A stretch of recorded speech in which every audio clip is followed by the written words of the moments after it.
Masubayo man ang pagdibang ninyo, masigdaghan na imong gikaon pero niagi pila ka adlaw wala gihapon ka nakalibang. Kana ang makahadlo. Kay kung naa kita gipasuod sa tuang lawas, dapat nato ini pagawas para dili magtigom ang hugaw nga makadaot sa imo lawas. Ang maayo nga balita, adunay Super Fiber, the fast-acting colon cleansing product approved by FDA Philippines. Sa 2 ka oras, mapagawas na ang hugaw na dili dapat magpuyo sa tuang lawas. Ug mas maayo kag epektibo kung ato ini apilon sa pag-inom sang Life Extension Vitamin D3 para sa himsog kag maayong digestion. Mag-inom kada adlaw sang Super Fiber, mapalit sa mga butika. Diabetes, usa ka sakit nga lisod ug delikado sa atong mga lawas. Tungod aning pwede ka mamatay sa komplikasyon sa kasing-kasing, kidney, atay, ug uban pang mga vital organs sa atong lawas. Sukla nato ang diabetes. Mag Life Extension Vitamin D3 na mo. Rekomendado sa mga medical doctors. Mapalit sa mga butika.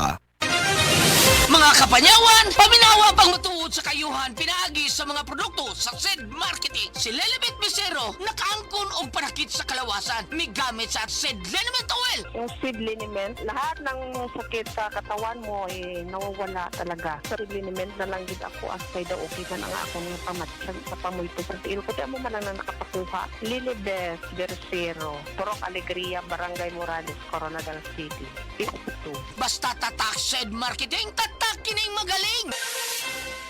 Usa na usab ka paragis bila-bila herbal coffee user ang satisfied sa atong produkto, mga kaparagis. Ako si Celestina Semblante, 65 years old, nagpuyo sa Tulingon Mainit, Surigao del Norte. Kaning bila-bila nga kafe, ganahan manggug ko kay hayahay ang lawas, unya mawa imong kabuhi. Mag-inom ka ani kada buntag, gana gyud kay imong paminaw sa imong lawas. Kontento jud ko kayo basta kay kada buntag makainom gyud ko ani. Kini ginama sa GFMQ Marketing kaysa paragis bila-bila, dili na ka mag-agwanta pa.